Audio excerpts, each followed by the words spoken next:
నమస్తే. తెలంగాణ గ్రామీణ ప్రాంత ఓటర్లకు గ్రామ పంచాయతీ ఎన్నికల్లో బీజేపీ బలపరిచినటువంటి అభ్యర్థికి ఓటు వేసి గెలిపించవలసిందిగా ప్రార్థన. మీ గ్రామాల అభివృద్ధిలో కేంద్ర ప్రభుత్వ భాగస్వామ్యం కీలకం. మీ ఊళ్లలో నిర్మించినటువంటి రైతు వేదికలకు 10 లక్షల రూపాయలు కేంద్ర ప్రభుత్వం అందించినవే. కిసాన్ సమ్మాన్ నిధి ద్వారా రైతులకి మోడీ పైసలు ఏడాదికి 6,000 రూపాయలు కేంద్ర ప్రభుత్వం అందిస్తున్నవే. ఎరువుల సబ్సిడీ ద్వారా ఒక్కొక్క ఎకరానికి 18,632 రూపాయలు మిగులుతున్నాయంటే అది కేంద్రం ఇస్తున్నటువంటి సబ్సిడీ. మీ ఊళ్ళల్లో కట్టేటటువంటి శ్మశాన వాటికలకు 11,13,700 రూపాయలు కేంద్రం నుంచి వస్తున్నవి.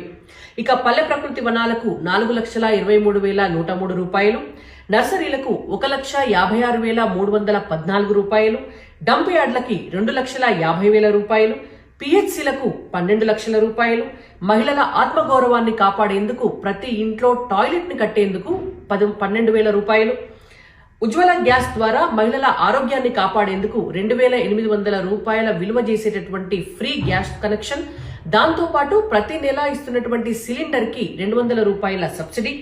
ఇక రేషన్ బియ్యం ద్వారా ప్రతి వ్యక్తికి ఏడాదికి 8,000 రూపాయల విలువ చేసేటటువంటి ఆహార ధాన్యాల అందజేత, గ్రామీణ సడక్ యోజన నిధుల ద్వారా గ్రామాల్లో రోడ్లు, అలాగే ఐమాస్ లైట్లు, గ్రామ పంచాయతీ మెయింటెనెన్స్ కొరకు ఫైనాన్స్ కమిషన్ నిధులు, దాంతోపాటు ఉపాధి హామీ పథకం ద్వారా పేదలకు పని కల్పన, ఇవన్నీ కూడా చేస్తున్నటువంటిది కేంద్ర ప్రభుత్వమే. కాబట్టి మీ గ్రామాలు ఇప్పటి వరకు అభివృద్ధి చెందాయంటే ఈ 11 సంవత్సరాల్లో బీజేపీ కేంద్ర ప్రభుత్వం ఇస్తున్నటువంటి నిధుల వల్లనే. ఇక ముందు అభివృద్ధి చెందాలంటే కూడా బీజేపీ బలపరిచినటువంటి అభ్యర్థులకు ఓటు వేసి గెలిపిస్తే అది మరింత సాధ్యమవుతుంది. జై తెలంగాణ. భారత్ మాతాకి జై.